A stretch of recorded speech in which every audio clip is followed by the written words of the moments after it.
వైఎస్ఆర్ కాంగ్రెస్ పార్టీకి సంబంధించినటువంటి దాదాపు యాక్టివ్గా ఉండేటువంటి ప్రతి ఒక్కరి గురించి మనం చూసుకున్నట్టయితే 2500 మంది వైఎస్ఆర్ కాంగ్రెస్ పార్టీ నాయకుల మీద అక్రమ కేసులు నమోదు చేశారు. దాదాపు 800 మంది మీద వైఎస్ఆర్ కాంగ్రెస్ పార్టీకి చెందిన వాళ్ళ మీద హత్యాయత్నం జరిగింది. 390 మంది మీద దాదాపు హత్యా ప్రయత్నాలు, హత్యకు గురైనటువంటి పరిస్థితి. 700 మంది మీద సోషల్ మీడియా యాక్టివిస్టుల మీద అక్రమ కేసులు నమోదు చేశారు. అది ఎంతవరకు వచ్చిందంటే ఇక్కడ ఉన్నటువంటి మీలాంటి జర్నలిస్టుల వరకు కూడా 70 మందికి పైగా జర్నలిస్టులను కూడా మరి ఈ రెడ్ బుక్ చేరుకుంది. ఈ విధంగా ప్రతి సామాన్యుడి దగ్గర నుంచి కూడా ఎవ్వరికీ రక్షణ లేకుండా వైఎస్ఆర్ కాంగ్రెస్ పార్టీకి సంబంధించినటువంటి మాజీ ఎమ్మెల్యేలను, మాజీ ఎంపీలను, మాజీ మంత్రులను, ఐఏఎస్లను, ఐపీఎస్లను, ఆఖరికి మీ జర్నలిస్టుల దాకా కూడా మరి ఈ రెడ్ బుక్ ఏ విధంగా ప్రభావం చూపుతుందో ఒకసారి రాష్ట్ర ప్రజలు అర్థం చేసుకోవాలి.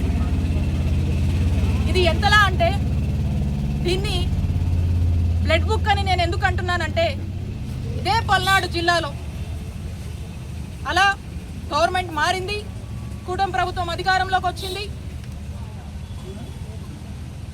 ఏ విధంగా ఇక్కడ ఉన్నటువంటి మన రియాజ్ని, ఏ విధంగా రషీద్ని ఏ విధంగా హత్య చేశారో మనం చూసాం. మందా సాల్మన్ గారిని ఏ విధంగా హత్య చేశారో మనం చూసాం. ఇలా చెప్పుకుంటూ పోతే ఈ జిల్లాలోనే చాలా ఉన్నాయి. గవర్నమెంట్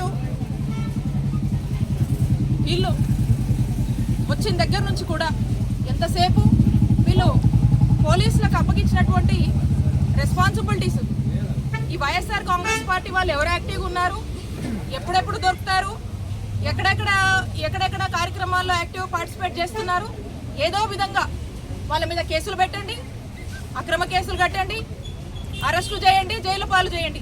ఇదే పోలీసులకు ఇచ్చినటువంటి టార్గెట్. అందుకే కేంద్ర ప్రభుత్వం ఇచ్చినటువంటి ర్యాంకింగ్స్లో ఈ పోలీస్ శాఖ 36వ స్థానానికి పడిపోయిందంటే ఇట్స్ అ ఫెయిల్యూర్ గవర్నమెంట్ అనేది అర్థమవుతా ఉంది. Never it was before in Andhra Pradesh. ఈ రోజున మీ శాఖ ఈ స్థాయికి దిగజారి ఇంత ఫెయిల్యూర్ ర్యాంకింగ్కి వెళ్ళిందంటే దానికి కారణం మీ రెడ్ బుక్, మీరు ఇంప్లిమెంట్ చేస్తున్నటువంటి రెడ్ బుక్కే. ఎందుకంటే సామాన్య ప్రజలకు న్యాయం చేసేది మీరు ఎప్పుడో పక్కన పెట్టేశారు. మీరు ఎంతసేపు వైఎస్ఆర్ కాంగ్రెస్ పార్టీ వాళ్ళని వెంబడించడం, వాళ్ళని అక్రమంగా ఏదో విధంగా అరెస్టులు చేయాలి, కేసులు పెట్టాలి, వేధించాలనేటువంటి ఒక ఎజెండాతో ముందుకు పెడుతున్నారు. కాబట్టి ఇది ఈ రోజున ఉన్నటువంటి ఈ పరిస్థితి. ఇక్కడి విషయానికి వస్తే ఇక్కడ ఈ నియోజకవర్గంలో విడుదల రజనీ గారు ఈ రోజున నియోజకవర్గంలో ఇక్కడ యాక్టివ్గా ఉన్నారు. వీళ్ళు అధికారంలోకి వస్తేనంట ఇక్కడ అపోజిషన్ వాయిస్ ఉండొద్దంట, ప్రజల పక్షాన అపోజిషన్ పోరాడొద్దంట. ఏ గ్రామాల్లో కూడా వైఎస్ఆర్ కాంగ్రెస్ పార్టీకి సంబంధించినటువంటి నాయకులు, కార్యకర్తలు కూడా ఎటువంటి యాక్టివిటీ చేయడానికి వీల్లేదంట.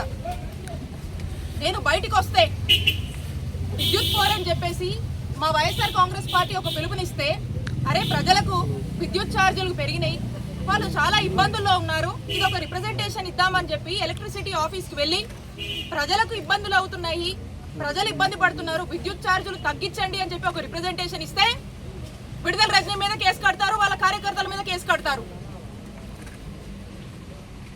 అలాగే ఇందాక నేను చెప్పినట్టు ఏదో ఒక కట్టు కదలుతున్నారు, కుక్డ్ నెరేటివ్స్ అంటాం.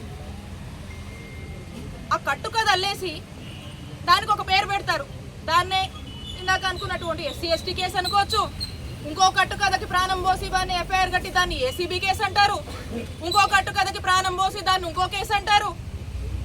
ఇలా ఎంతవరకు దిగజారంటే ఆఖరికి వెంకటేశ్వర స్వామి గుడికి వెళ్ళి పూజ చేసి బయటికి వస్తుంటే మా మీదే దాడి చేసి, మా కారు మీద దాడి చేసి, మా కారు మీద మీరే దాడి చేసి గుడికి వెళ్ళి పూజ చేసుకొని వస్తున్నటువంటి మా మీద, నా మీద పార్టీ.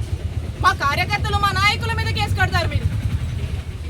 ఇలా ఏంటండి ఇది? ప్రతి దానికి ఏదో ఒక కేసు కట్టి ఇక్కడ యాక్టివ్గా ఉండడానికి వీల్లేదు, ఇక్కడ అపోజిషన్ వాయిస్ ఉండడానికి వీల్లేదు, ఎవ్వరూ బయటికి రావడానికి వీల్లేదు, మేము ఒక్కరమే ఉండాలి, మాకు నచ్చినట్టు మేము చేసుకోవాలి, మాకు నచ్చిన దోపిడీ మేము చేసుకోవాలి, మాకు నచ్చిన విధంగా మేము చేయాలి, మాకు నచ్చినట్టుగా అధికారులను ఉసిగొలిపి ఈ రెడ్ బుక్ పేరుతో వైఎస్ఆర్ కాంగ్రెస్ పార్టీ వాళ్ళని ఇబ్బంది పెడుతూనే ఉండాలి. ఇది మీ టార్గెట్. ఇంతదాకా తెచ్చారు. ఈ 2 ఏళ్లుగా విసిగిస్తూనే ఉన్నారు, ఇబ్బందులు పెడుతూనే ఉన్నారు. ఇక్కడున్న ప్రతి ఒక్కరు కూడా ఏదో విధంగా ఇబ్బంది పడుతూనే ఉన్నారు. కానీ మీకు చెప్తున్నాం, మేము భయపడం. వాయిస్ ఆఫ్ ద వాయిస్లెస్ మా వైఎస్ఆర్ కాంగ్రెస్ పార్టీ. ప్రజలకు ఏ కష్టం వచ్చినా, ఏ బాధ వచ్చినా, ఏ కాజ్ మీద ప్రజలు ఇబ్బంది పడుతున్నా, మీరు ఇచ్చినటువంటి మోసం చేసి అబద్ధపు హామీలు ఇచ్చినటువంటి ప్రతి హామీ మీరు నెరవేర్చకపోతే ప్రజల కష్టాలు మేము చూస్తూ ఊరుకోం. వాళ్ళ కోసం పోరాడతాం, అవసరమైతే రోడ్లు ఎక్కుతాం, ధర్నాలు చేస్తాం, దీక్షలు చేస్తాం. ప్రతి కాజ్ కోసం, పేదవాడి కోసం పని చేస్తుంది వైఎస్ఆర్ కాంగ్రెస్ పార్టీ అని హెచ్చరిస్తున్నాను. నేను ఎందుకు భయపడాలి? నేను చేయని తప్పుకి మీరు అక్రమ కేసులు పెడుతుంటే నేను ఎందుకు భయపడాలి? భయపెట్టాలనుకుంటే భయపడతామా? ఒక కేసు కట్టారు, 2 కట్టారు, 3 కట్టారు, వరుస పెట్టి కడుతూనే ఉన్నారు. ఎక్కడ ఆపారు మీరు? ఎక్కడమా అనుకుంటున్నారు? ఇదే నేను అధికారంలో ఉన్నప్పుడు తలుచుకుంటే ఒక క్షణం ఎన్నిసార్లు తిప్పుండేదాన్ని మిమ్మల్ని. మీ ఊహకే వదిలేస్తున్నా. అది మా మంచితనం, అది మా మంచితనం.